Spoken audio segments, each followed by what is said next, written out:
Welcome back. We are live here for Heavy Muscle Radio on this March 29th, 2021 afternoon. And I'm here with Chris Aceto and John Romano. Imagine that. Once again, what's up, guys? What's up? Everyone thinks I'm perked out and high on methamphetamines, but the fact is, Dave, we do these shows now at, noontime instead of midnight. Yeah, I know. You're so alert. I noticed that from compared to the nighttime ones when we do. It's very different. It's palpable, definitely. It's four kids. Can you imagine 4 kids? You have 4? Yeah, he's got 4, John. Yeah, different ages too. John, it's two families. I have 17, 15, and then I have 7 and 2. So, it's almost like 2 families. You know what I mean? There's the younger version of the family, and then there's like the JV and the varsity. Wow. And so Dave wants to do a show at midnight, and I'm like, okay, then that means I'll have my typical 5 hours sleep, and by the time it's just overwhelming. So people now think I'm on perks. If I knew where to get perks and methamphetamine, though, I'd have to say that I'd probably give them a little shot. I'll hook you up. Yeah, I was gonna say, what, John can probably get them down in Mexico for you. How would we get them through the wall, John? It's way easier to get them here. The tunnel is way better than the wall, John. Chris, that's the problem. We built the wall, but there's 4,000 tunnels under the ground. I just saw Ted Cruz at the border. We can just walk him across, John. Well, but they stopped building the wall, so there's big openings. So I don't have to worry about that. I got bit by a wasp on Saturday.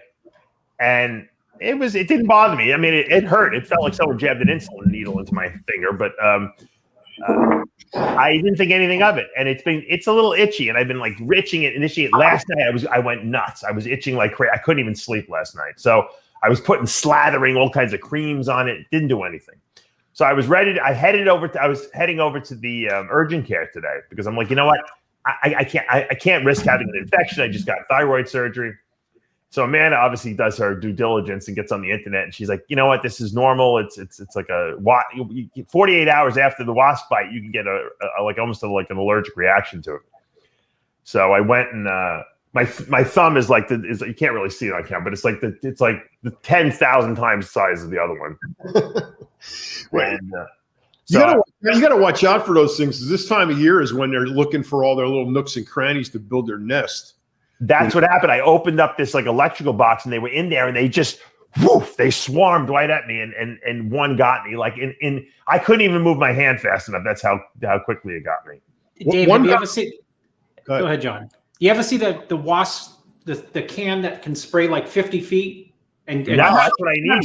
7 of them, John. Dave, I went to an apartment once, and they had a wasp. People were complaining there was a wasp nest, and they're scary looking nests. Oh yeah. So I went to Home Depot and bought this, and I stayed 50 feet away, and it's amazing. It's and it shoots at the nest. They all came out instantaneously and chased me and stung me to death. Did they really? You have to. You can be 50 feet. My dad, Chris.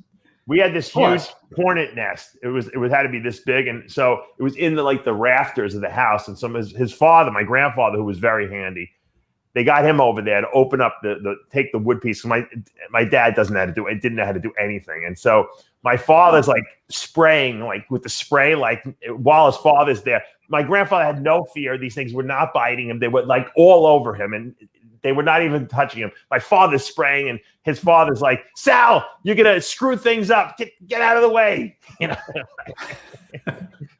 My grandfather had no fear of anything. He didn't even get stung, not even once. My father, they were chasing him left or. It's they can smell fear. These bees, Yeah, they know who to get. Well, the Raid makes the tall, big can like this. Yeah. Chris is right. It shoots 50, but 30 anyway. It shoots pretty damn far. The cool thing is, though, it's instant death. Instant. Oh, really? Those things don't last not even a 1/10 of a second. That's good to know. I must have had the fake one.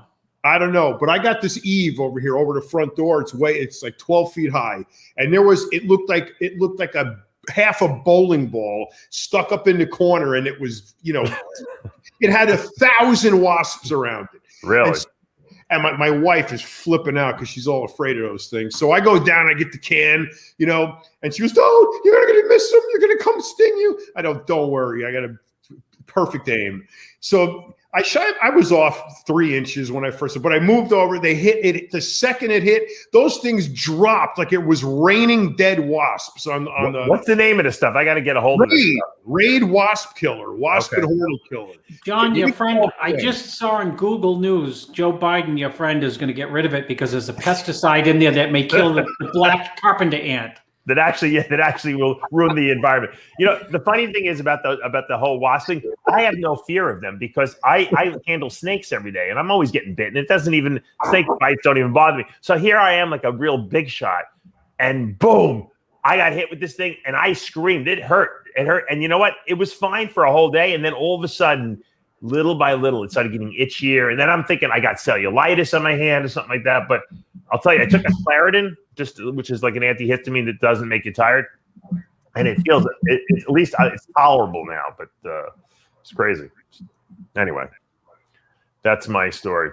One got my dog and left a giant hole on his left butt. They're nasty. It was a bad. I've gotten stung by bees. It didn't feel like that. If the stinger breaks off.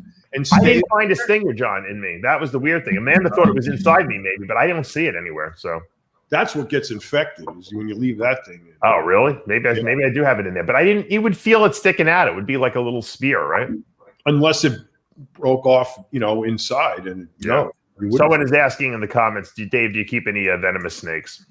Where's that one? Okay. No, I don't, because you know what? I'm very accident prone, guys. And I know my limitations, and I would be dead. Chris knows I would be in the hospital with this. They'd be looking for anti-venom like in Africa for me because I would be, I would want to have the most like venomous snakes there are, and then I would get bit, and then I would probably be dead. So I would hate to die like for that stupid reason, Yeah, the internet would go crazy. They'd say Dave's like cancer just got the best of him. They'd say no, he got a venomous snake. He just gave one a try, and that was it. The venom killed the cancer, but then the venom killed Dave also, unfortunately. So or the constrictor will just wrap himself around your neck and squeeze you to death. That's right. No, it'll wrap itself around his internet connection. Then he's totally done. Yeah. Wait, you know what? What about those giant anacondas they're finding in the Everglades now? Because people buy snakes from you and then get tired of them and throw them in there. That's really not how they get out there. But yeah, they've always been anacondas. They just haven't. It's mostly Burmese pythons. But they, in Florida, they banned all these snakes. And I'm selling all mine now. I have all these, just the Burmese pythons. I have a lot. I love Burmese pythons because they're a big snake, but they're very, very like mellow. You can't look at the ones in the wild, and it's like having a dog versus a wolf, Yeah, but aren't they like hybrids? Like the they mated with the ones that people let loose, and they got this super hybrid snake. Yeah, but first of all, there's no anacondas and Burmese pythons are not native to the Everglades, so they've both been introduced. The anacondas are like boas almost. They can't breed with pythons, but what happened supposedly is that some of the Burmese pythons supposedly have bred with some of the rock pythons that are there and made some hybrids, but they're not even genetically viable, really. So that's not the problem. What happens is every time it gets cold, we had a really cold winter here. I'm sure most of those berms died off, but there's always a couple that make it and then start breeding again. There's monkeys in the Everglades, okay, from when they used to film Tarzan back in the day, like in the 60s. Yes, they got loose. There's so many wild animals that no one talks about.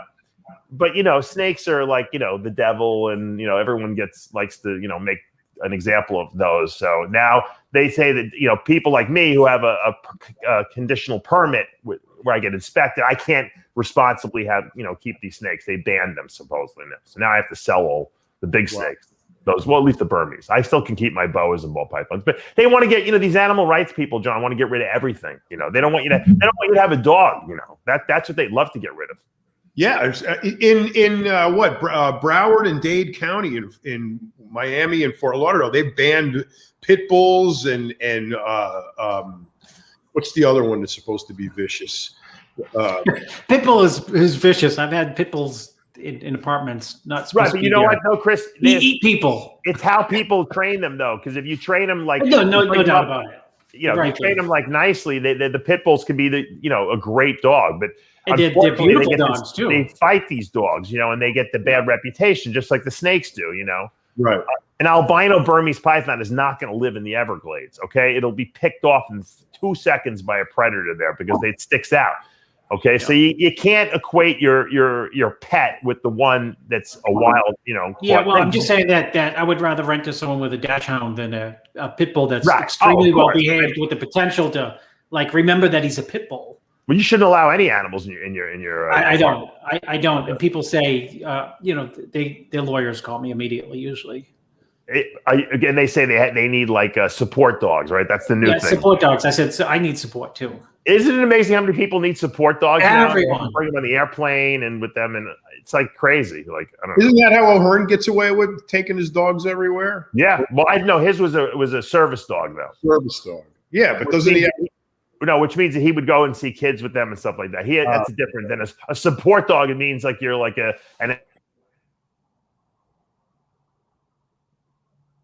I think we lost Dave, John. We lost Dave. I told you that one of those snakes, the worst thing that could happen to Dave is one of those snakes wraps around his internet connection, then he's toast.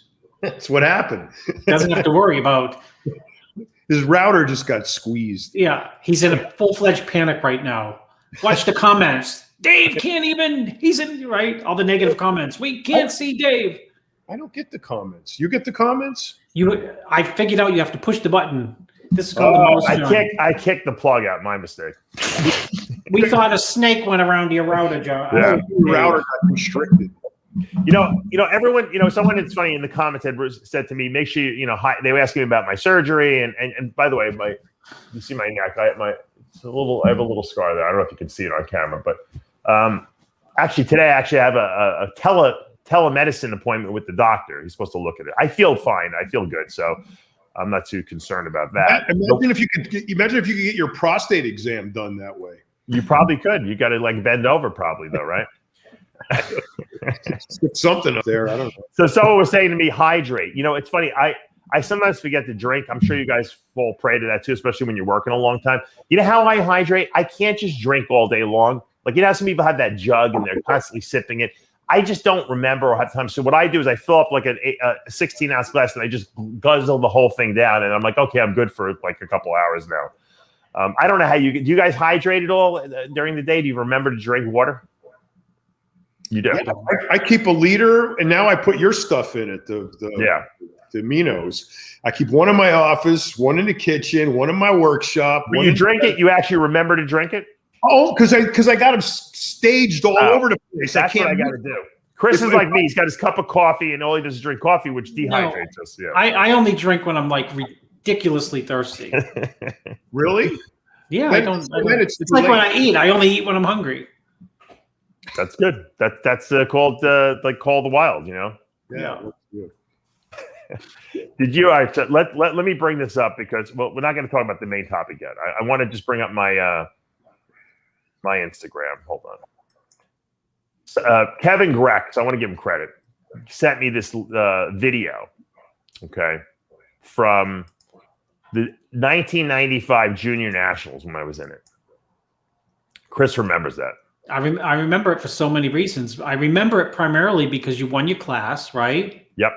And then you did in Denver, the USA, a week or two later? You're right.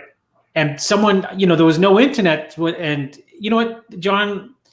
Me and Dave's paths crossed for 20 years, and yet we never met each other. We never talked. We never even said hello to each other. And someone said, oh, the guy who won the Junior Nationals, Dave Palumbo, was 258. And I'm like, this guy, nobody weighs 250 because this is 1995. Nobody weighs 258 in shape, and he's going to get killed at the USA because I went out to watch it. And someone said, no, he's pretty hard, I heard. I heard. No one saw pictures, right? You don't know. And sure enough, when Dave, you came out at the USA, you were rock hard. Yeah, and you were heavier at that show, I think, right? I think I was a little lighter. I think I over-dieted a little bit because I was at I went out to California between the Junior Nationals, and I met Ed Connors at the Junior Nationals. And Ed said to me, he goes, "Oh, you want to stay at my house? Why don't you go to the California between the shows, and then you'll go fly to the USA in Denver from California." So I said, "Okay." So he gave me the keys and the remote. I got the whole instruction sheet. You remember when he would give you that stuff? And so I was so nervous, So I had to drive back from Washington, D.C. that after the Junior Nationals. Then I flew out to California the next day. And I went to Ed's house with the remote and all this stuff. And I think Ed came a day later or something like that. And I was at Ed's house, and it was super fun. And then, but when you get into that whole Venice thing, you start overtraining because you just want to go to the gym all day Absolutely. long. And that was my undoing. I ate too clean. I should have been eating like McDonald's like the whole week, and I was eating like You did this. This is what you did, Dave. I just won the Junior Nationals. Everyone's talking about me. I'm going to show them something so spectacular. Right. Yeah. That they're going to faint. And First pro qualifier. I'm going to diet harder, and I'm going to train harder. And that's what happens sometimes. It backfires. And he's in Gold's Gym Venice in 1995. Oh, my God. I know. Right. That in 1995, right, Dave? John, you could go into Gold's Venice. And I've said this so many times, you could be on 000 no carbs for 3 weeks, and you have crazy good workouts because you'll go in there and just the energy. Oh my God, it was crazy. So let me play this clip for a second here. Look how young look at the head of hair I got there. It's John Travolta.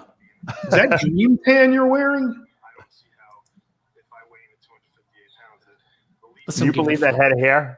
He's defending. I'm so jealous of myself then. 258, 198 pounds. Yeah, I was like, I don't see how I could lose the overall if I outweigh the guy by 60 pounds. Because remember, there was no super heavy class. I was a heavyweight, and then Willie Stalling was the light heavy. I got some really nice comments from Sean Ray too, who was commenting. Yeah, that was the last time you heard from him. Good comments. He says he got into bodybuilding to look good at the beach. Little did you know Sean would try to get you fired 20 years later. Yeah. It is pretty funny that Sean was doing all the commenting. Yeah. About his appearance in the movie Batman Forever, probably about 8 months ago. I was talking about Batman. Batman Forever movie, and I was You just look like somebody just put lumps of. Why is it that when you get older, your voice gets deeper? Like I had like this really high pitched voice when I was young, and I see this in a lot of people too. Because Richie Gaspari, he was playing a tape of him in '87. He sounded like a little kid compared to now. I know, isn't it funny? Dave didn't know, but he was trying. He was like a lawyer. Well, he was pleading his case. I'm 258. I'm peeled. Everyone's talking about me. I don't see how I can lose to somebody 198. That would be a sham of a sham. Well, the funny thing is the guy Willie Stalling who beat me, who actually went on to the following year to beat Jay in the overall for the Nationals, ironically enough. He really never did anything as a pro, but he had a really good physique. He's a little on the short side. I think he would have been a great 212, pro if they had that back then. Dave, you were pushing this interview against Willie Stalling because you were talking about the guy, the fictitious guy weighing 198. I don't see how I could lose to someone weighing 198, right. and 20 minutes later, the guy weighing 198 beats you. Yeah. The funny thing was that interview was shot the day before. I didn't even know who the light heavyweight was to begin. To be honest with you, I just figured, hey, you know what? I'm going to win the heavyweight class. How could I possibly lose, to a smaller guy? Because I knew I was in really good shape. Obviously Stalling had a good structure. He was well known, and he did great. And you know what? He's a really cool guy. I actually looked him up recently just to see what he was up to. He's into running triathlons now, or doing triathlons now, and cycling. Cycling. He's doing a lot of cycling. And I saw his physique. The guy could step on stage tomorrow. That's how good he looks right now. So. Dave, how do you think your career would have changed if you had turned pro? I'd probably be dead now. I always tell people that. I probably would have pushed the envelope, and I would have said, I got to do more and get bigger, and who knows? I don't know. That's a good question. I always say, my wife always says, can you imagine if you would have gone to finished medical school and been a doctor? How would your career have changed? John, I always say, Dave, what if you had gone pro and won Mr. Olympia? He probably would have been a defiant. He probably would have been right? who knows what would have happened? Well, I would have probably been like a Ronnie, like probably would have killed myself. I would have worked, Dorian, workhorse, never relentless, and then probably either injured myself or the good thing that saves me is that I have like these like guardian angels, I believe, on my shoulders that like cause like mishaps in my life that distract that change the course of my life. In other words, like if I didn't, go to jail per se, maybe I would have kept bodybuilding. I don't know, and it would have hurt my health. I always have these like little distracting things, and then I say, oh, you know what? I think I'm going to change my whole course of what I'm doing. I'm going to recreate myself. So I almost need these like little interruptions in my life, and I think we all get these little. Some people call them God winks. I read a book called God Winks. It's kind of like God winking at you, and if you catch the message and you follow it, you're doing the right thing. But a lot of people ignore those messages, and then they wind up, bad things happen to them because they're not taking the clues from above what they should do. But most of us intuitively know when it's time to move on to the next thing or change the course of what you're doing so that you don't cause permanent damage or terminate your life early, type of thing. Dave would have Dave would have won the Olympia and said, next thing up, what are you going to do next, Dave? I'm going to unionize everyone in the show. To be like, hey, Joe Weed, we're going to unionize. Okay. Yeah. Dave can't win again. Yeah, exactly. God winks at you, but I make plans and God laughs. But John, look, if you look at your life, all the different little, chapters, I guess you could say side tracks that you've taken, like you could have been an arch criminal, in jail for 30 years, because you had that innate intelligence, but also it was like a devious intelligence. Like you obviously got a wake-up call at one point and changed the direction of where you were going. If I had been surrounded by gangsters, I would have definitely. You could have been he could have been Lex Luthor, I was so susceptible to my environment. That's why bodybuilding, like I always say, saved my life because it was, however inherently negative or negative elements it may have. Ultimately, it was a very positive thing that definitely put me on in a better direction because as it is, I went to prison twice. So right. I mean, right, but it could have been like a serious. Way worse, yeah. Look, Chris, look at you. I mean, you were as obsessed with bodybuilding as all of us were. I mean, and you took what made you decide? Hey, you know what? I'm not going to compete anymore. What changed your course? Well, I got the inkling when I was 19 and competed against Derek Whitsett. I did that too, unfortunately. Yeah, and I actually beat him. But you did? I didn't know that. I did beat him, and I thought, like, well, if there's one guy like this who's got unbelievable genetics, like a Lee Haney type, I think that put like a lot of doubt in my mind of what I would need to do, and which means if you start talking like that, what do I need to do? Well, what you need to do, that means you're probably not genetically fit 100% for the sport. Yeah, because it makes it like it implies that Derek is doing something that he needed to do, and he could just be popping, 1 hour a week. You know how it goes. He could have been natural. He could have been natural. So, no, I agree with you, Dave. You have to be aware of your environment, and I agree with John too. I always tell my kids, if you hang out with, five kids whose dads are all lawyers, you may end up being the sixth lawyer. If you hang out with 5 kids whose all fathers are criminals, you may end up being a criminal. Yeah. So you're susceptible to your environment. Everyone is susceptible to their environment. Some people more than others. But some people break out of that. In other words, they just have some kind of innate knowing, hey, I got to get away from this because I'm not going to wind up in a good place. And other people don't take that message and then they wind up in that bad place. So it's like, I think it's like, can you listen to that inner voice that talks to you? And if you can, you usually wind up in the right place and doing something, productive. It's just a matter of, are you willing to listen to what you hear? So you had you had a voice that said to you, hey, Chris, this is probably not the right, place to go. Even though you love bodybuilding and you're going to stay connected to the industry, you realize that competing probably wouldn't end well for you. Yeah, that, but I have to go back to John too, is your environment plays a huge role on who you become. Sometimes God winks, and of course you can't, you don't, you have to be a very aware person to see the wink. God could be hitting you over the head with a sledgehammer and you still say, what was that? So your environment plays a big role in who you become, so Absolutely. surround yourself with good people, not bad people. And then it's hard to figure out, when you're young, it's hard to figure out who's good and who's bad. Right? Didn't your parents tell you, you can't hang out with these kids? They're, and like, what do you know? They're good kids. But I look back, I said, God, my father was right about, Dave and John and this guy and this guy and this guy and this guy. Don't hang out with that Lee Priest guy. You'll get in trouble. It depends on what you think is cool. That's what it comes down to. When you're, a teenager or preteen even, and it's what's cool. What's the cool thing? And if you determine that, the guy robbing the bank is cool, then you're going to be following him. There's got to be an innate sense of right and wrong along with the environmental, adaptation that you're exposed to. So, I mean, you got to be able to have that voice, like Chris said, or maybe you said it, that says you're in that zone. Now this is the time to say, well, maybe I shouldn't be doing this. Right. But if you think it's cool, it's hard to do that. Yeah. No, you're right.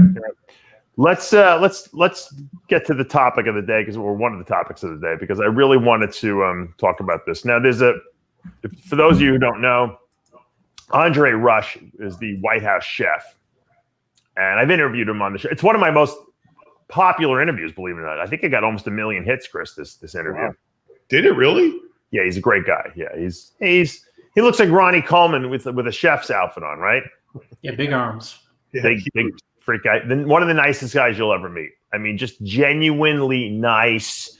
Like, hey, I love working out. I love my job. I got a great job. I cook for the White House. He's been doing it for several presidents. This guy just likes what he does. And he did some interview, I think it was Muscle and Fitness. Let me see who he did it for. Sid sent it to me. It was Men's Health. menshealth.com. And he talked about, that he eats 10,000 calories a day and eats a lot of protein. He eats like whole chickens, which he probably has access to, right? At the White House. A lot of protein. He actually goes and picks the food out that he's going to cook too. He's like real hands-on chef. And he sleeps like a couple hours a night. He hardly sleeps. He gets up real early. He's former military, so he's got the whole mentality of a very regimented. And a couple guys a couple of the YouTubers, Derek from No Plates, No Dates, More Plates, More Dates. Sorry about that. He kind of said that was questioning, that's a lot of food. That's that seems like he does not really sleeping. And then Greg Doucette went on a rant about him. One of his Gilbert Gottfried rants. And he's got a very popular YouTube channel, Greg. He's got a ton of people watching that channel. And you could love him or hate him. I think he's a good guy, but a lot of people, love him. A lot of guys hate him, but that's good for his channel, right? But there was a lot of racial comments on there, and Andre actually screenshotted one of those and put it on his page. They were using the N-word on him and everything like that. I mean, can you believe this? What's wrong with our society, John? That to me is just so disgusting. I mean, we are supposed to be in 21st century, evolved societally, human beings that are supposed to have compassion for each other. And we've been supposedly, past all of this shit. This to me is, not only is it disgusting, but this shows me somebody with the lowest IQ that could possibly function enough to type what he's saying.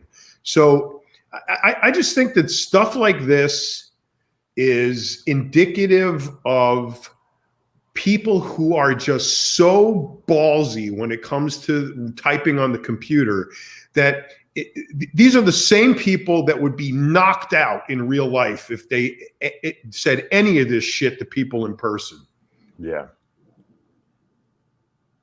And Andre wrote, this just reminded me of the color I am. No, not a race card, as the people calling me the N-word would say, but reality. These guys attacked them and me, but with racist, political, pure hate, not opinions.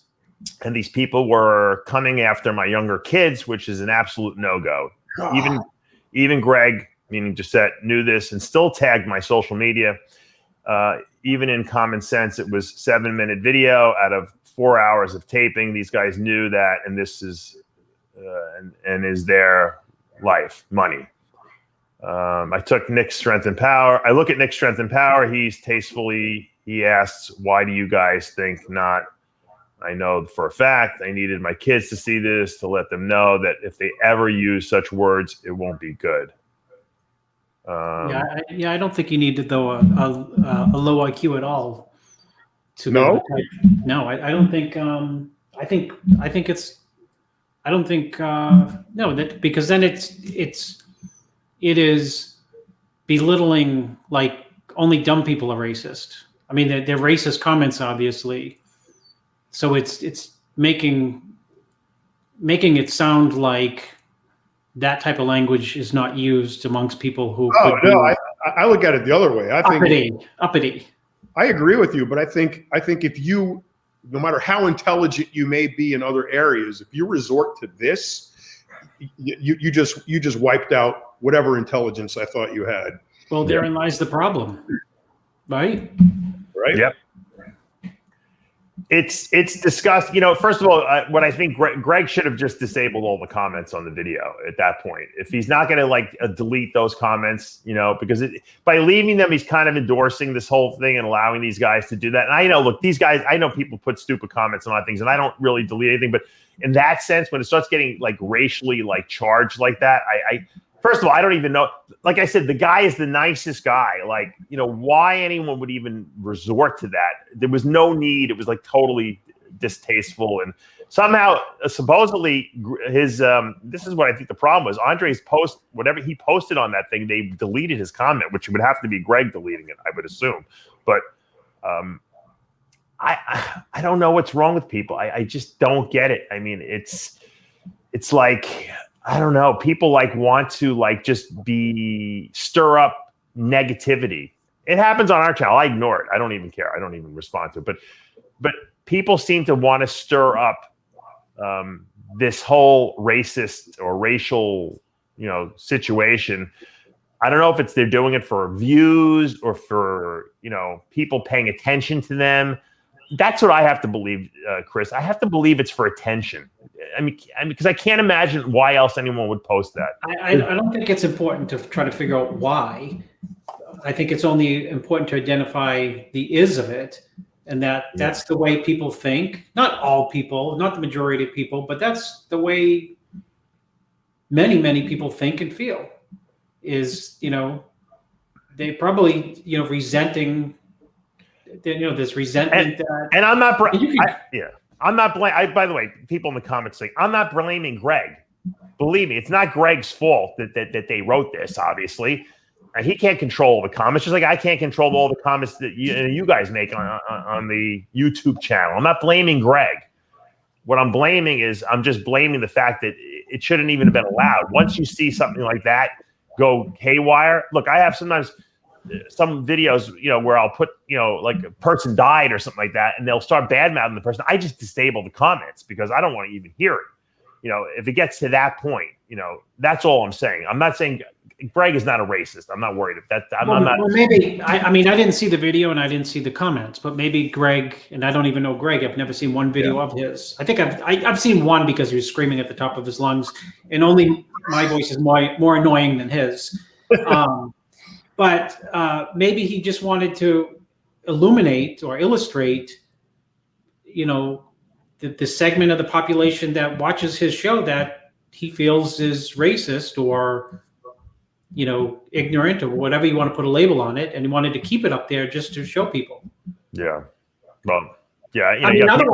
Otherwise you're sanitizing everything like it's not been said. And I'll be honest, I haven't watched the whole Greg Doucette rant, so I don't even know what he said in there. So I don't even want to spend my time doing that because I have so much other stuff to go You over. probably should, Dave, because we have no idea what's in his. No, because the rant wasn't the problem. It was the comments in the video that was the problem. He can rant about whatever he wants, just like I can rant and Lee Priest can rant and John can rant. But it was the comments that people were making there that was the problem. But anyway, now people say, well, he didn't really say he ate 10,000 calories. He ate between 6 and 10,000. I don't care. Andre is a huge freaking man. He probably eats a lot of food, and he can say whatever he wants. No one knows what he eats unless they're in the room with him 24/7. Okay. We were talking about this before the show. John was asking Chris, how much did Jay eat? Jay ate 10 times a day back in the day. I used to eat 12 times a day. So it's possible you could drink that many calories real easily if you needed to. So some people are big eaters. Kai probably eats, 8,000 calories a day. It is okay in 2021 on the internet as well to embellish. I'd say I work 50 hours a day. Yeah. When I get mad at people, when I get mad at people who I work with who complain like, I'm tired or, they're late. And I said, listen, I'm never late and I work 50 hours a day. Yeah. I mean, it's not to be taken literal. Well, I haven't eaten one thing for the last 2 days.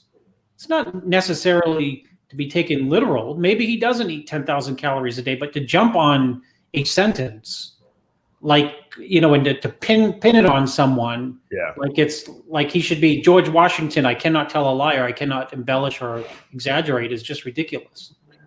Beyond that, it's the response. Why does that incite a racial element?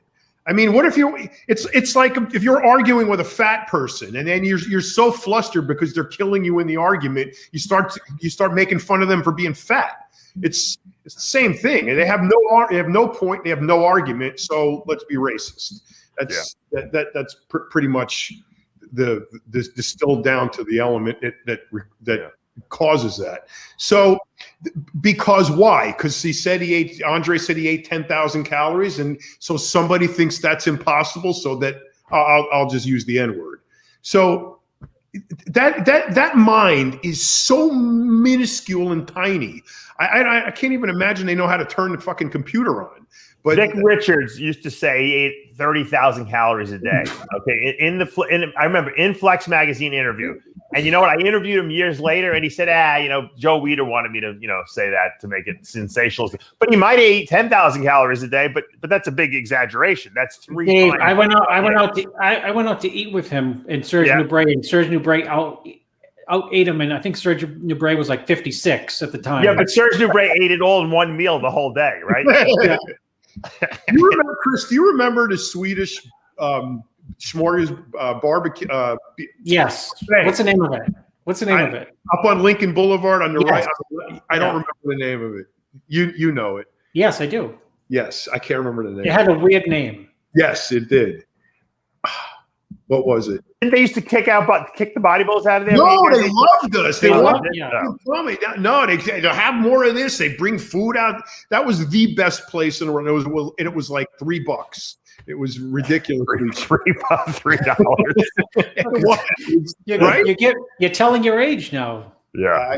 Buffets back then, right? I mean, I used to go to the Cheesecake Factory in 1989 when it was like you could still get stuff on the menu for like $7.49 and right. But that Swedish place was. I mean, every bodybuilder went there. How come there are no more Swedish smorgasbords anymore? Because the word comes from. It sounds like a Swedish. It is a Swedish smorgasbord. Because they can't afford it. Because I mean, one of those trays of Swedish meatballs that Cal Scalig would pick up and just wipe off into his plate. No, they've been replaced with China buffets, right? Yep. The Chinese. I never understand when I go to a China buffet, and I go in and I see everyone just gigantic, and I'm thinking, how do they make money? $11.99. It's mostly noodles and rice. Dave, I gotta ask Dave a question for you. Yeah. Why, when you bring rice home from a Chinese restaurant and put it in the refrigerator, I know exactly what you're gonna say. It's like plastic pellets. You know what? I don't know, but I'll tell you the secret to reinvigorating that, because I've been eating a lot of Chinese food lately. I don't know. A man has been having me go out and get Chinese food, and I love Chinese food. What I do is you got to get a pan. You put a little macadamia nut oil in it. You put that rice that has turned to basically rocks, and heat it up in there. And when the oil gets into the rice, it brings it back to life somehow. People ask me. I said you can still eat it, plain. It tastes like crap once but you got to use Palumbo's Fiberlize after. There you go. I don't know why it tastes so good that the day you get it, and then it's. Well, you ever see a McDonald's French fry like when it gets cold? I'll tell you why. Rice, every grain of rice absorbs moisture.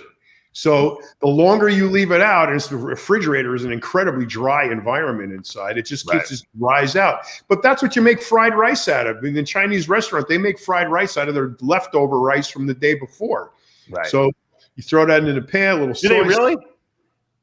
They make it out of the leftover? I never even knew that. Because it has to be dried out. If not, you're going to get paste. So is that what did they add oil? Is that the same soy sauce, oil, egg? Oh, okay. So I've been doing it Chris. I by trial and error, I figured out the secret to the Chinese fried rice. There you go. I make my own.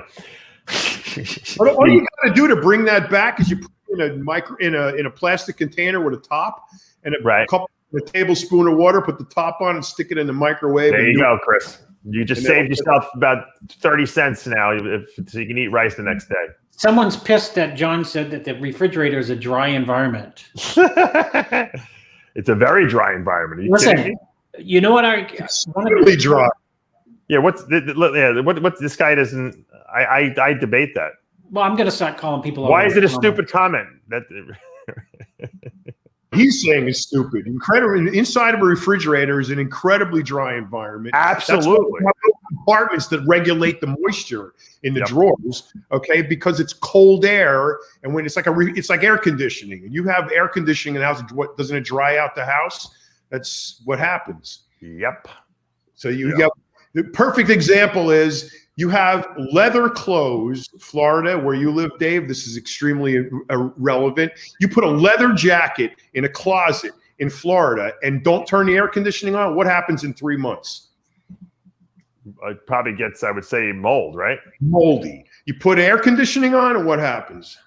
No problem. Yeah. Yep. You're right. You're 100% right. Anyway. So, hold on. We got a Swedish guy here who says it's Swedish smorgasbord. What? So you're right, Chris. I thought it was too.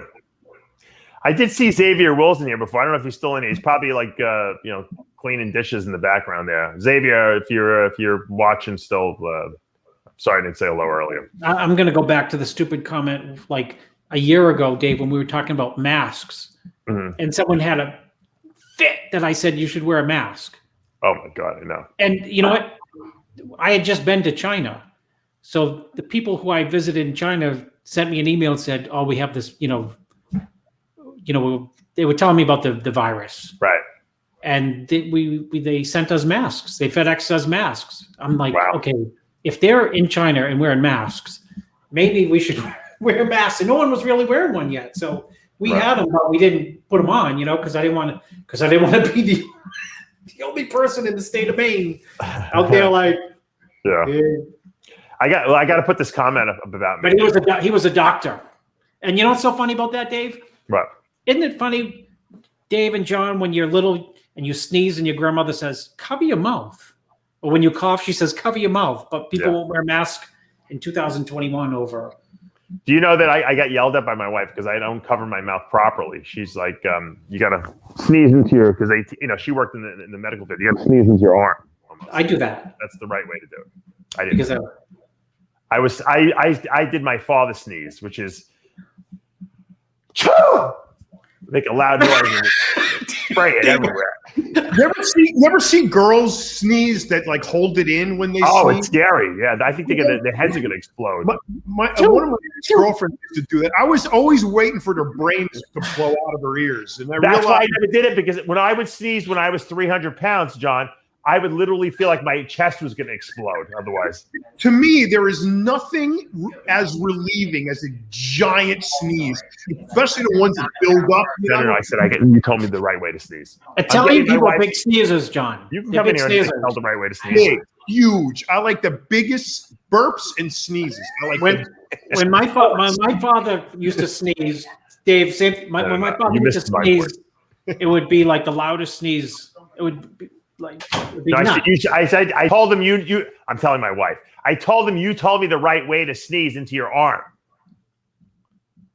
She's confusing. She's hearing half the conversation. Well, you were complimenting her. Yeah, I was putting myself down and complimenting. Vlada says Chris overlooks that the first 5 months to 6 months, scientist says masks were not needed. No, it was like 8 weeks, dude, just to correct it. And now they are, and still people still won't. So what's the point? Listen, look at this comment. I love this one. Dave looks like the road manager for the California Raisins. I can't even be a California Raisin. I got to be only the road manager. Can you imagine that? How come I can't be a raisin? One of the performers. What, you're not wrinkled enough, or I don't know. I'm only the road manager. I'm only the road manager. Oh, well, they make good money, so yeah. All right, Army man. Yeah, I throwing out the dumb comments. Yeah, because I think we should be able to, Dave. People make dumb comments. I like to comment on the dumb comments. I do too. Guy says, "Oh, masks don't work. No, there's no evidence whatsoever." Okay, yeah, sure. That's why when you go into an operating room, people wear masks. That's my whole point. Everyone's mother on the face of the earth says, "Cover your mouth when you sneeze." Why? So you don't spread germs. Look, that's called an old wives' tale that still works. That's still effective and has some truth to it. It's the truth of the matter is that it can't hurt. It can only help to wear a mask, okay? Yeah, but Dave, you can't say it can't hurt. You have to decide, does it hurt or does it? I mean, look, it can't hurt is like. I walked into a store and this guy walked out and he was like screaming and his breath was basically in my face. And if I didn't have a mask on, I have to believe if he had COVID, I probably would have caught it real easily. I still might have, because of that. But the mask can only help. It can't hurt. Ask Jimmy Pelleccia. He thought he wasn't going to get COVID. He got COVID, and he was down for 2 weeks. Seriously. Well, Dave, you know to some small degree the list of people who compete in bodybuilding who've been hospitalized for a long period of time. Oh yeah. I'm going to add to that list. I'm going to add to that list, Dave. Someone after the show, I'll text you someone who sends me. Who I see on his Instagram training all the time. No mask. 11 days in the hospital. Wow. Now, John, I know you don't wear a mask, but you know what? John really doesn't go anyplace either, even though he pretends Well, the problem with the mask is maybe it's helpful. I'll give you that. The problem is nobody fucking wears it right. You got people. That's true. That is true. 100%. They use like that, Dave. Yeah, it's hanging off their nose. It's hanging half off their ear. Shit. They use the same one for 13 weeks. They just wring it out and put it back on. Some people use a bandana and think that's working. It does absolutely nothing. Listen, John, true story. Me and Kamal El-Gargni, Kamal was peeled out of his mind a week before the Olympia. I get out to wherever, not Vegas, down to Orlando. And I said, you got to eat something. You can't stay on rice and chicken breasts, you're going to fall apart. I said, let's go get a burger. We went to 8 different places, fast food places, and every single place we'd walk into, we'd have to walk out because Kamal's, he's competing in a week, and people would have masks on Yeah. I believe it. So we finally found a place where people were anal about it and compliant, and we ordered food there. And he got COVID when he got back from the Olympia anyway. Yeah. So the masks don't work then. Well, we don't know where he got it. At the Olympia, people know when bodybuilding crowds. Here's a good one. My client and good friend, John Effer, he won the Teen Nationals. Okay. Look at that. He was squatting 405 at 25 reps. He couldn't even squat 4 reps with 405 after that. Couldn't catch his breath. And he's young. He's in his early 20s. Oh, come on, dude. We don't know if you would have got it if you wore a mask or not wore a mask, Johnny. They want to know, John, how's COVID in Guadalajara? I don't know. I'm not there. You don't know any people down there? Yeah, I know. I got good people there. They're saying it's the same as here. People, in some cases, it depends on where you are. But the mask thing there is a joke. Just like it is here. Some people wear them, some people don't. The people that do wear them don't wear them right. Right.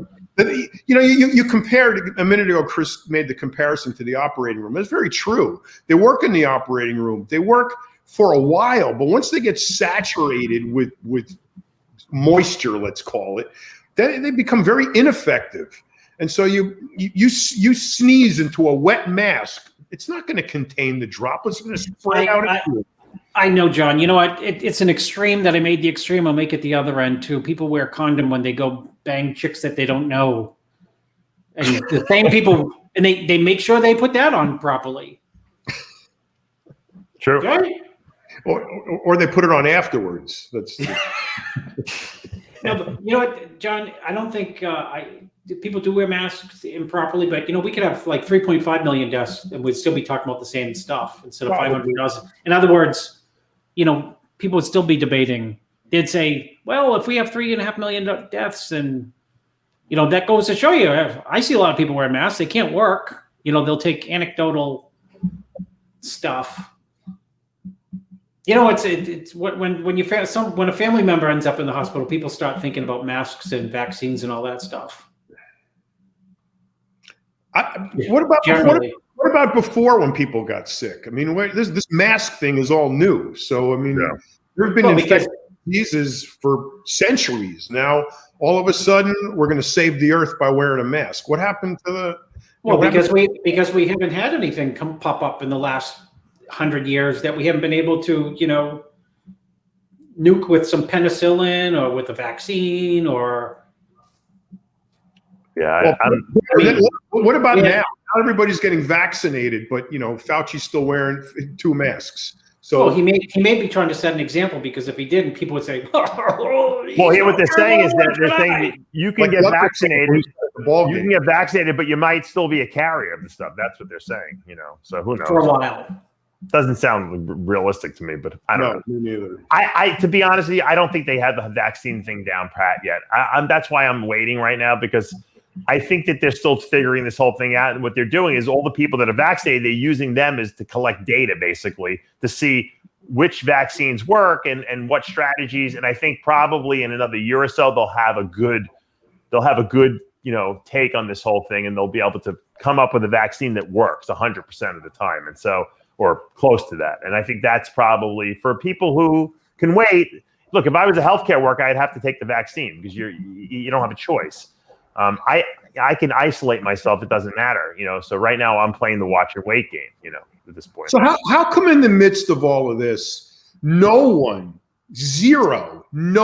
has come out and made any attempt to talk about the comorbidities, the obesity, the diabetes, the inactivity, all the other things that contribute to the deaths of this thing. No one said anything about it. It's wear a mask, get vaccinated, wear a mask, vaccine, wear a mask. But you know what, John? The problem is that while a lot of people are not dying, a lot of people are not dying in comparison to who people who die from the flu. There's a lot of complications with people who are getting it. And there's, like the clotting issues that can happen after the fact. So it's not like it's a good thing to get, even though most people get over it. I still wouldn't want to get it because who knows what complications that could entail with having it. That's the problem, I think. It's not like the flu. You get over it, you're done. That's well, and if you get outside the bubble, if you go to like the mall somewhere when they were open, comorbidity is like, 6, 7, 8 out of 10 people have weight issues. So it's not like, we're looking at, healthy people that we run with or know or speak with on a daily basis. Right. People at the regular, New Hampshire or Maine Mall or Boston Mall, when they were open, right? You go there on any given day, and there's 5,000 people in and out. 3,500 have, mild high blood pressure, diabetes. Mm-hmm. List goes on and on. Right. They don't Well, exercise. we have 40% obesity rate in this country. 40%. So 40% of the population is very vulnerable to this virus. Obviously. Dave, 66% are overweight or obese. Right. You ain't got to are obese to the obesity. That's crazy. Yes, it's 2 out of 3 people. It's nuts. I know it's nuts. All right, I want to bring up another. I hate these topics, Chris. I hate to report this every single day. It's like never ending. I know what you're gonna say, but I don't even know. How's that? Mike Horn. I don't know if you guys know Mike Horn. Good competitive bodybuilder out of Alabama. I've known him for years. I mean, and really, really, just a really good guy. He had a massive heart attack a couple days ago. That's him and his wife, and he had a widowmaker, which is the one of the coronary arteries blockages, and he had a massive heart attack out of nowhere. He's in the hospital in a coma. I want everyone out there to hopefully send prayers to him, and hopefully he comes out of this coma. I think he got an EEG done, which is a brain activity test the other day. We haven't heard the results yet to see if there is hopefully brain activity, but this is another guy in his 50s, mid 50s, super good guy, just loved bodybuilding, coach, great husband, just a super, like you couldn't find a guy that would say he's a bad word about this guy. And I really I liked Mike, he just, every time I've interviewed him in the past and we've had conversations, it was really great. And it's very sad to hear this happen. And so I want to send a lot of, get well prayers out to him. Hopefully he can pull through this.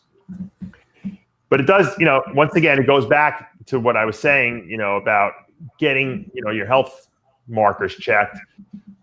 If you're over the age of 40, you should go get a cardiac CT scan, guys. You get that scan, you can see what your blood vessels are doing in those coronary arteries in your heart. I mean, you shouldn't get caught with your pants down with a heart attack, when you can easily go now for a non-invasive scan and see if you have blockages, especially if you have a family history of it. You definitely want to get that checked out. And this is the reason why, because you just don't know.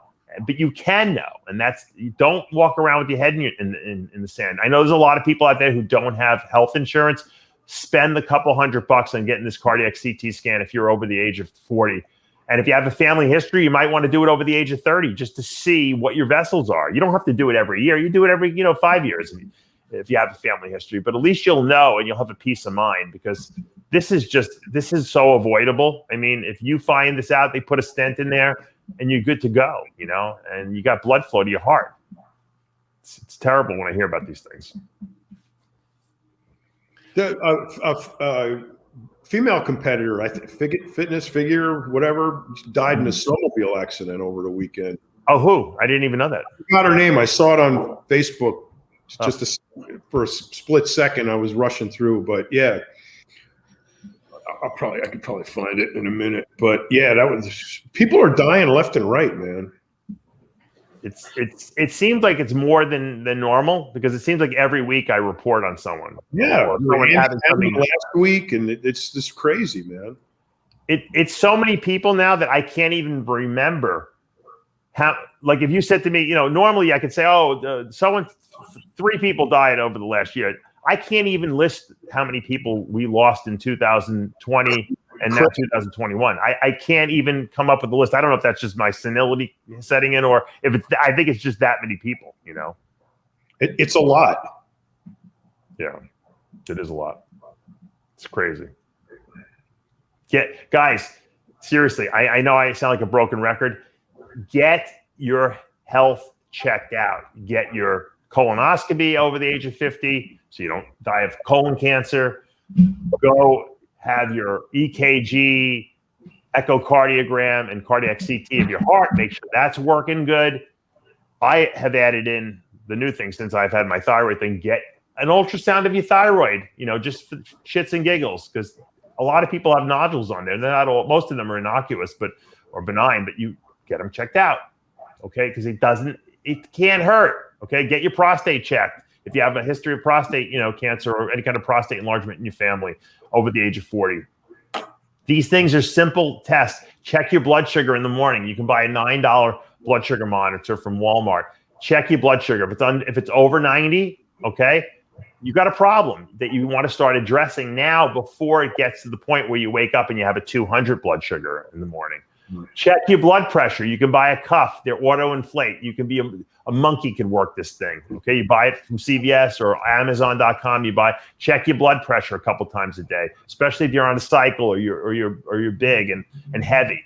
Okay, it's very easy to go take some blood pressure medication rather than wait for your kidneys to fail. Guess what? Go for blood work. Check your kidney function. Okay, make sure your creatinine is not too high.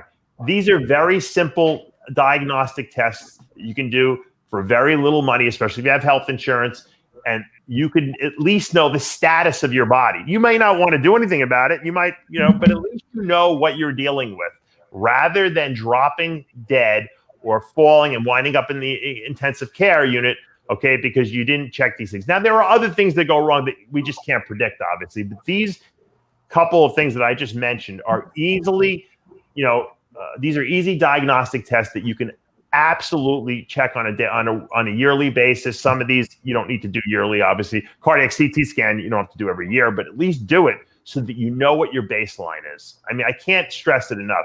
And I know a lot of people out there saying, "Oh, I should do this," and I definitely he's right, and then they don't go and do it. I don't understand why.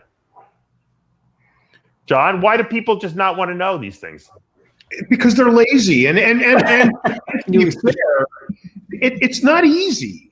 It's very difficult to get your blood work done without going to a doctor and to do a whole song and dance about what you want to do. Whereas in Mexico, you just walk into any lab on the street and you can choose off the menu what John is saying. And it's you. Where am I going to get a scan? How do you go get a scan? What does that even mean? John, you know what you have to do? You have to go see a primary care physician, and then you got to fight with him or her to get some type of blood work done because Dave Palumbo told you to get it done. Right. Dave, I'm dead serious. My son cannot stop sleeping, which is something new. So I tried to get blood work done. They said, you can't. I said, no, I'm just going to come in. They asked me about insurance. I said, I just want to come in and pay for it. I don't want the paperwork. I want to buy the blood work. You can't. You can't. What country are we living in? Of course we can. And that's just blood work. You can't get an EKG, a scan, a colonoscopy. You can't get anything. I said, I'm not going to go. I don't want to go meet with the doctor and listen to the questions. And has the diet changed? Has COVID, being at home affected him? Did you change bedrooms from one room to another? Did you change mattresses? All of that. I just want the blood work. And if it comes up fine, then we'll come see you for more stuff. If it comes up bad, we'll come see you for more stuff. Right. I just want the test because I want to know. Chris, it's a scam. It's you got to pay the visit to get him to order the blood work if you can even do it. Then when the results come back, you got to pay again to have him redo the results, and you got to pay for the blood work. So you're getting screwed 3 times, because you want. That's why I need to see the proctologist for the over 50 proctology exam because I've been screwed by the doctor. Throw that one in free. Package deal. But seriously, you even said your primary care physician.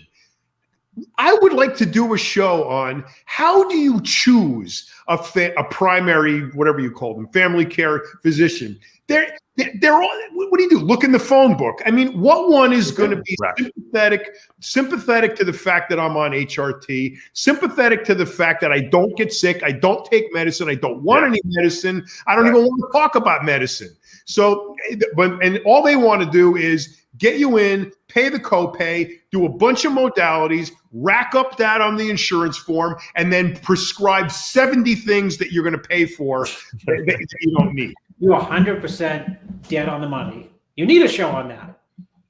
I think it would be a great show. No, then you'll get the bill. You'll get the bill for wanting to get your blood work, and the bill will be like $14,000, and the insurance company will cover it. And they'll say, "Oh, don't worry, it's on your."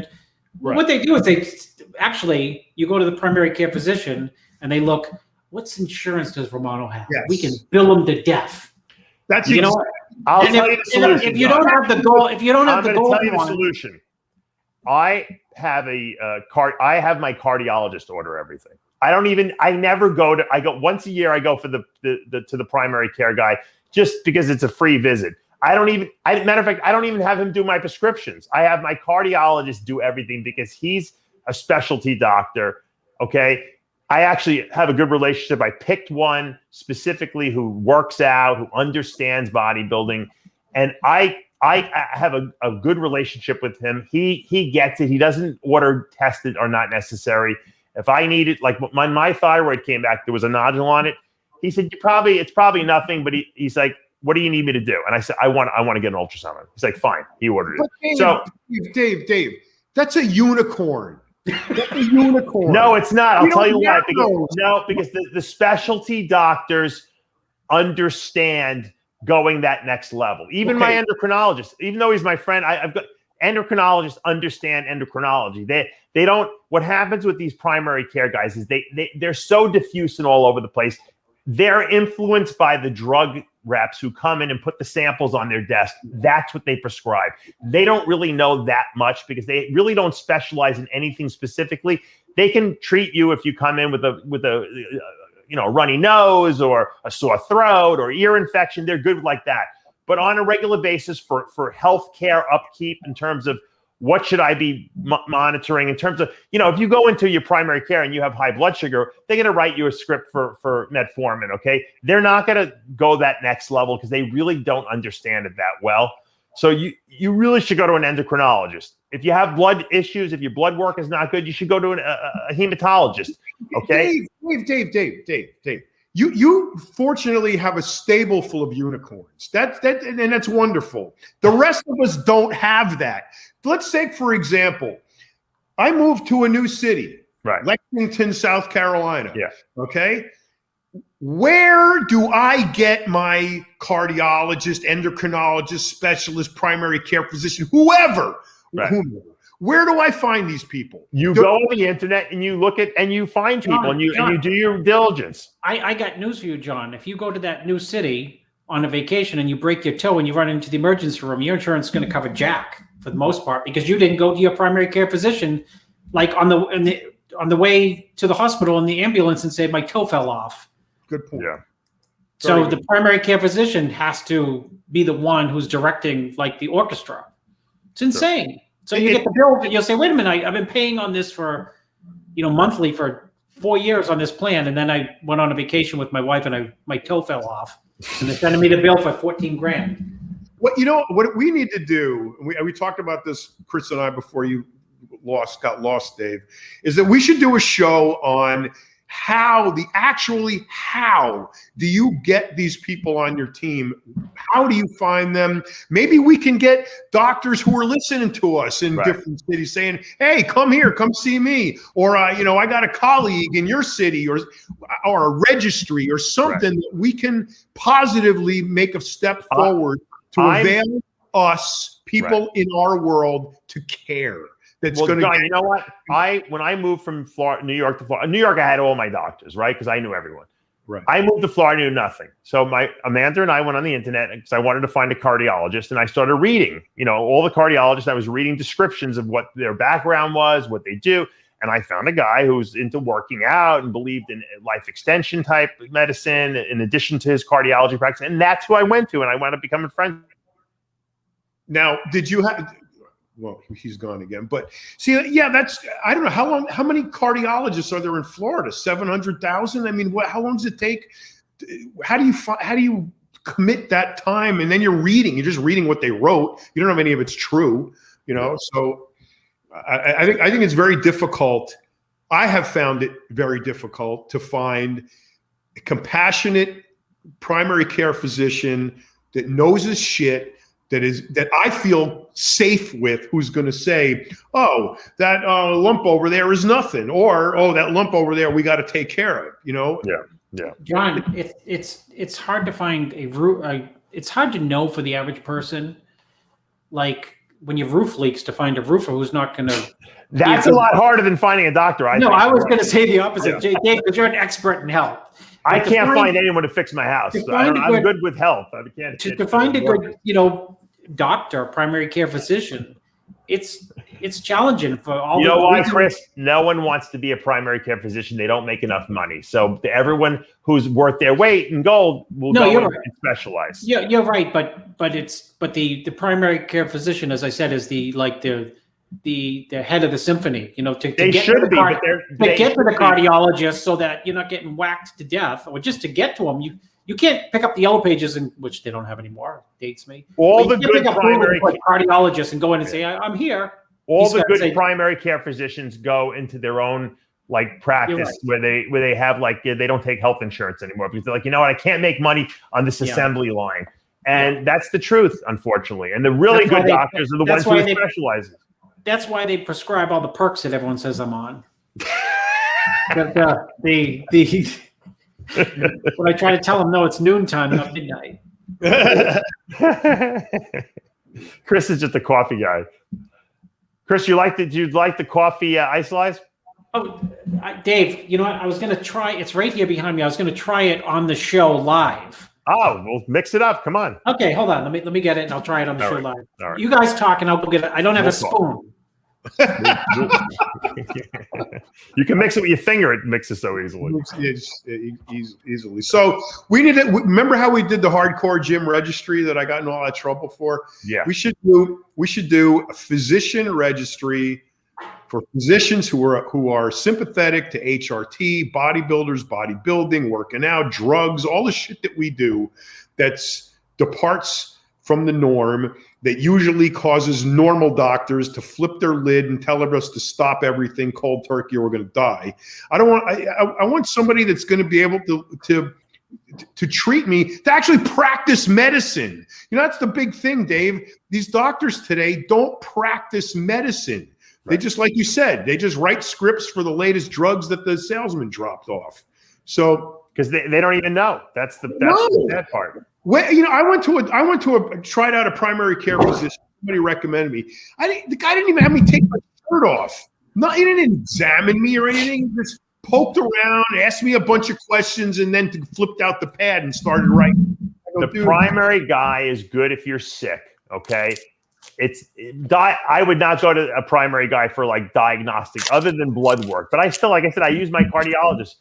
Most of the diagnostic tests I need are either from a cardiologist, right? Because we want to get those things checked out, heart and stuff like that. I mean, what else do you really need? And then you get your colonoscopy once every whatever, how many years. Yeah, but I can't go to the whoever it is that does the colonoscopy without going to the primary care guy.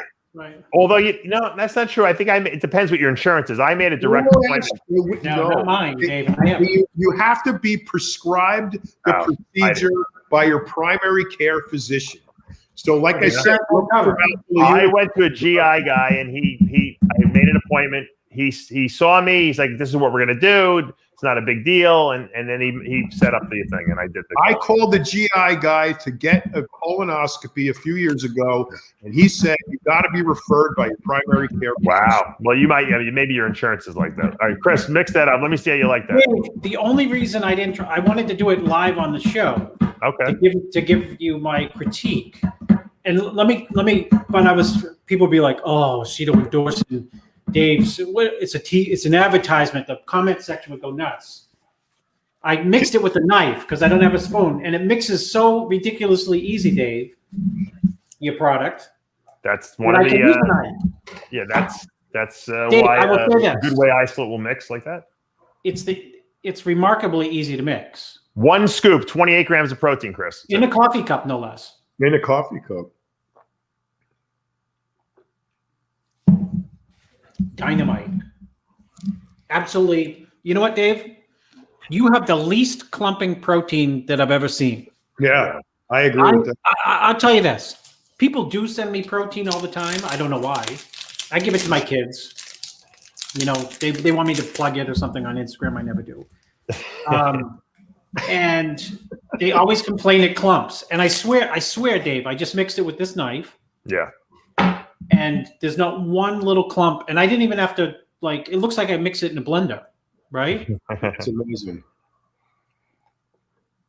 It tastes like coffee with milk and sugar, right? That's basically, and it's got no carbs, no fat. I thought it tasted like a frappuccino. It tastes like Yeah, I should have called it like coffee, like cream or something like that, or I don't know, like something like. Should have called it Frappleize. Yeah. I'm going to take this and I'm going to add my perks to it from my primary care physician. I'm going to call it Perkalize. Perkalize, Dave. Dave, I have to be critical of your line for a second. Okay. What I would like you to do for all the products that you sell in tubs that are cylindrical and don't come in at the top like that does. It's got a curve right there.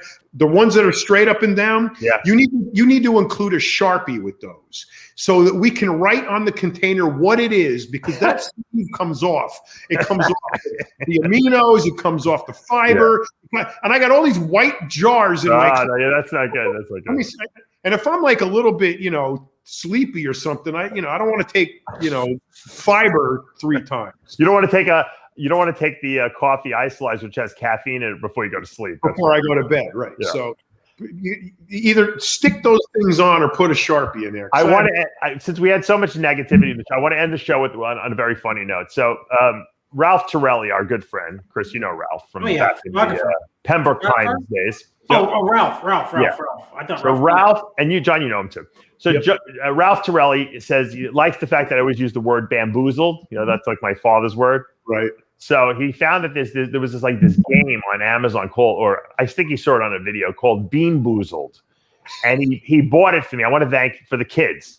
And he sends it to me. And what it is I don't know. I didn't even read the directions. It comes with these bags of jelly beans, like all these gourmet looking jelly beans. Now, me being, once again, not reading anything and not having time, I just say, oh, this is so nice. And my kid's like, oh, look, great. This is awesome. Jelly beans. And they rip it open and we're eating these jelly beans. Okay. And I eat the first one. It's great. My daughter eats it. She spits it out. And I'm like, what is she doing? She's out of her mind. I'm eating them. My son's eating them. My wife eats one and she's like, Amanda's like, and she spits it out. Bean Boozled is a game where all the jelly beans look alike, but some of them taste amazing. And then some of them taste like a dried up fart or like a piece of old fish or vomit. And literally, I swear to you that they got the taste down pat of the ones that are horrendous, but you don't know which one. That's what's called Bean Boozled. It's like you're getting bamboozled. You don't know which one you're eating. I ate a jelly bean that looked like a jelly bean that tasted like rotten, dried out fish that I couldn't get the taste out of my mouth. Thank you, Ralph, by the way, for like. Oh my God, that sounds horrible. Dave's frozen again. He has to see he has to go see his computer tech. He can see his cardiologist, but he can't get the computer guy to fix his computer. Right? Yeah, I don't know what's going on with my computer. Well, you go to the cardiologist; he'll fix it. See, there it is. There it is. He's gone again. Yeah. While he's looking for his terrible tasting jelly beans, what do you think, Chris? I mean, I think it's an issue. Dave asked, why do people not pay attention to their health markers? I think the absolute inherent difficulty in us finding anything out is the problem. Well, there's, it's people sometimes don't want to know bad news, right?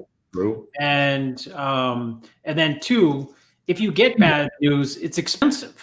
So they don't want to know for that reason as well. Not everyone can say, I went and got my health markers checked. The bad news is, I need a triple bypass, and then, now it's going to cost me X amount of dollars. Well, guess what? The ramification is that you actually live a long life because of these. Yeah. Well, here's a dilemma. Here's a dilemma. I have a friend. He's 80 years old. All right. He's in good health. Except he's got one of those rare things going on that he's got a clot somewhere on his heart that he could break off and go to his brain and cause a stroke and kill him. I think he's 81. Now he's got to decide whether he wants open heart surgery at 80, almost 1 years old, or roll the dice and hope the thing doesn't break off. What do you do? Now, if you're 50, you go for the open heart surgery, no question. But now you're at almost the end of the road. Do you have open heart surgery at that age and take that chance, or do you take the chance and just leave it alone? What do you do? The good thing is that you have the option to even decide, and I think that's the important thing. And then you can make an informed decision with your doctor, of what the right thing to do is. But at least I don't want to walk around not knowing if I'm going to drop dead tomorrow because I was too lazy to go for a diagnostic test that I know that I could easily go for on any day of the week. Just don't live naively. That's what I say. If you want to die and you don't care and you want to live, life like that, then that's fine. But you know what? Think of your friends and family and the people you're affecting, by the fact that you're making, you're choosing to live naively. There is a way to at least have this informed decision. And then if you want to say, you know what? Yeah, I have a blockage in my coronary arteries, but I don't want to open heart surgery. I don't want to get a stent, whatever. Then you've made your own decision at least, and it's on your terms. I think most people would choose to fix the problem if they had that option. But anyway, we're going to send out our biggest prayers to Mike Horn for a quick recovery, and hopefully he will get through this, and we'll keep you guys updated as we find out. You can follow all the progress his wife's been posting on his Facebook page over there. And I want to just thank you guys for joining us, of course, today, and for all the good comments. We got good comments, bad comments, but at least people are participating. I think people really like the live broadcasts, and thanks, John and Chris, as always. And as we say here every week at Heavy Muscle Radio, remember, with Heavy Muscle Radio, the truth hurts. Perfect timing. Either that or you're still live, John. So watch. Look at Dave. Dave can't shut the live thing off. I know he can't. Let's talk about Dave behind his back. Yeah, he almost came back on. Let's see if he comes back on. No, I want him to shut it off so I can tell you about that. Oh yeah. I want him to shut the live off so I can tell you about somebody who I just knew who had that same issue with the heart. Yeah, I want to hear that. I think the girl who died, the figure girl, was named Lisa Pang. She was a Canadian bikini champion, I think. The truth hurts. Dave, I don't know what's going on with my connection. You got to disconnect the live so we don't. I said, look at Dave's. He's still live. He still doesn't know where he is, or we don't know where he is. Oh, I don't know what's going on. Dave, disconnect the live. I have a loose wire. I'm ending the broadcast. Okay, end it. All right. End the broadcast. We have things to talk about. I love you guys. I'll see you next week. Later. Whatever. Let's see. He can't end it. I can't end it.